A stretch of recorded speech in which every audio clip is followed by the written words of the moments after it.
মঙ্গলদৈত সংঘটিত হৈছে চাঞ্চল্যকৰ ঘটনা। কৰ্মস্থলীৰ পৰা 40 দিনৰ ছুটী লৈ ৰেলেৰে ঘৰলৈ আহি থকা অৱস্থাত মৃত্যু হয় BSFৰ জোৱানৰ। মৃত জোৱানজনৰ নাম কিসমত আলী। জোৱানজনৰ ঘৰ মঙ্গলদৈৰ নগৰবাহী কানাইছোৱাৰত বুলি জানিব পৰা গৈছে। ঘটনাৰ খবৰ বিয়পি পৰাৰ লগে লগে শোকাকুল পৰিৱেশৰ সৃষ্টি হৈছে পৰিয়ালৰ মাজত। গুজৰাটৰ গান্ধীনগৰৰ ৭৪ BNBSFত কৰ্মৰত আছিল জোৱানজন। পিছত ৰেল আৰক্ষীয়ে মৃত জোৱানজনৰ মৃতদেহ চমজি লৈ স্থানীয় BSF ১৬৯ নং বেটেলিয়নক চমজাই দিয়ে। ইতিমধ্যে BSFৰ জোৱানজনক মঙ্গলদৈৰ নগৰবাহী গৃহত পৰিয়ালক চমজাই দিয়ে বুলি জানিব পৰা গৈছে। মৃত জোৱানজনৰ আছে দুজনী ছোৱালী আৰু এজন ২২ বছৰীয়া পুত্ৰ।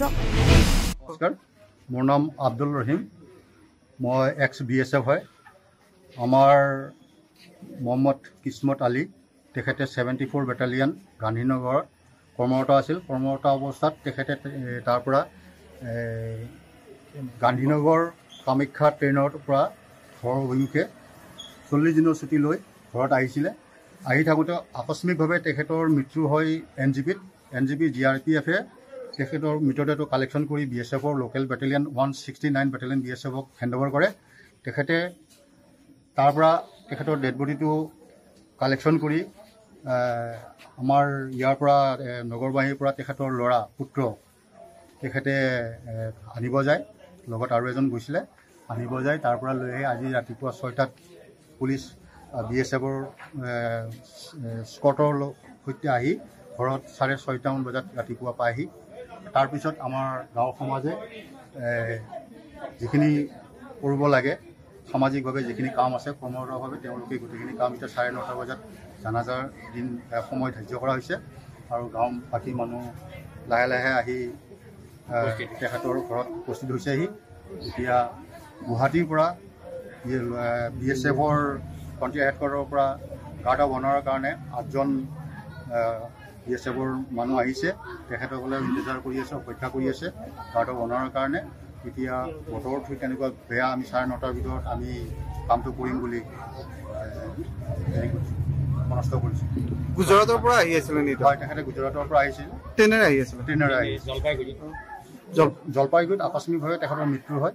কিবা অসুখ হৈ আছিলে নেকি? তেখেতৰ অসুখ আহি থকা অৱস্থাত তেনেকুৱা একো আমি জানিব পৰা নাই। তেখেতৰ মৃতদেহটো ট্ৰেইনৰ পৰা উদ্ধাৰ হৈছিলে। উদ্ধাৰ হওঁতে GRPFে লোকেল BSF বেটেলিয়নক হেণ্ডঅভাৰ কৰে। তেওঁলোকে ঘৰত কণ্টেক্ট কৰে, তেখেতৰ হোম এড্ৰেছত কণ্টেক্ট কৰে। কণ্টেক্ট কৰাৰ পিছত তেওঁৰ ল'ৰা আৰু ভতিজা ল'ৰা এজনে হেৰি NGP পৰা কালেকশ্যন কৰিব গৈছিলে। তেওঁলোকে পুলিচ BSFৰ সৈতে আহি স্কটৰ সৈতে আহি ৰাতিপুৱা 6:30 ইয়াতে উপস্থিত হয়। তেওঁ BSFত চাকৰি কৰিছিলে? তেওঁ BSFত চাকৰি কৰিছিলে। 1986ত তেখেতৰ ভৰ্তি আছিলে। কোন জেগাত আছিলে? গুজৰাটৰ? গুজৰাটৰ গান্ধীনগৰ আছিলে। তেওঁ 40 দিনৰ ছুটী লৈ আহিছিলে? তেওঁ 40 দিনৰ ছুটী লৈ আহিছিলে। ঘৰলৈ আহি থকা অৱস্থাতে ঘটনাটো ঘৰলৈ আহি থকা অৱস্থাত আকস্মিকভাৱে NGPত তেখেতৰ মৃত্যু হয়। তেওঁ পৰিয়াল কি? পৰিয়ালৰ ফালৰ পৰা দুজনী ছোৱালী, এজনী ল'ৰা। এজন ল'ৰা ছোৱালী ডাঙৰজনী বিয়া দিছে, সৰুজনী ছোৱালী GNRCত কৰ্মৰত আছে, তেখেতৰ নাৰ্ছিং হয় আৰু ল'ৰাটো ঘৰতে আছে, 22 বছৰ বয়স ল'ৰাটো। তেখেতৰ কাৰণে কিবা এটা ব্যৱস্থা যদি আমাৰ ডিপাৰ্টমেণ্টৰ ফালৰ পৰা লয়, BSFৰ ফালৰ পৰা লয়, সেইটো যোগাযোগ কৰা হ'ব। তেওঁৰ পেঞ্চন পেপাৰৰ কাগজ পত্ৰবিলাকো কৰিবৰ কাৰণে হেৰি কৰিব, যোগাযোগ কৰা হ'ব। ইমানখিনি আৰু হয়। তেওঁ BSFত চাকৰি কৰিছিল। তেওঁ 1 তাৰিখে যোৱা 1 তাৰিখেই তেওঁ ছুটীত আহিছিল।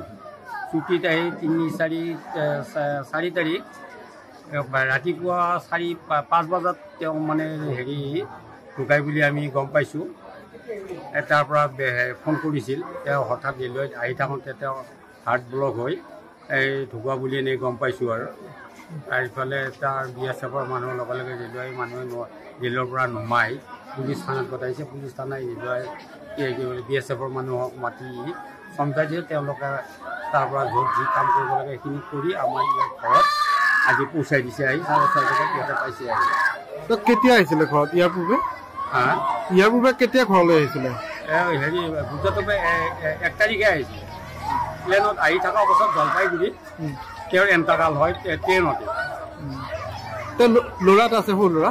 তেওঁ সৰু ল'ৰা এটা আছে, ল'ৰাটো বেছি লগত আনিবৰ কাৰণে যেতিয়া ঢুকুৱা বুলি ক'লে তেতিয়া আমাৰ ইয়াৰ পৰা ল'ৰা আৰু দুজন ল'ৰা লৈ তেওঁলোকে যায় BSFৰ মানুহৰ সৈতে তেওঁলোকে লৈ গুচি আহিছে বা ডিপাৰ্টমেণ্টৰ ওপৰত এটা অনুৰোধ তেওঁৰ ল'ৰা এটা থাকে কিস্মতাৰী ল'ৰাটোৰ কিবা এটা সংস্থাপন চৰকাৰৰ ফালৰ পৰা দিলে আমি মানে নথৈ সুখী হ'ম যিহেতু তেওঁৰ চলাৰ কোনো উপায় নাই যিহেতু বাপেকৰ চাকৰি আছিল দেউতাক ঢুকোৱাৰ পিছত ল'ৰাটোৰ কিবা এটা সংস্থাপন হ'লে ঘৰখন পৰিয়ালটো চলিবৰ কাৰণে সুবিধা হয় বুলি আমি ভাবিছোঁ সেইকাৰণে চৰকাৰৰ কিবা এটা সাহায্য পালে চাকৰিটো দিলে ভাল হয়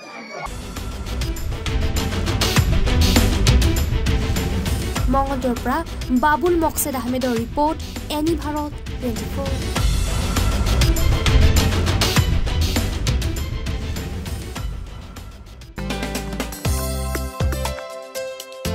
আপোনাৰ ঘৰখন আৰু অফিচ চালে চকুৰুৱাকৈ সজাওক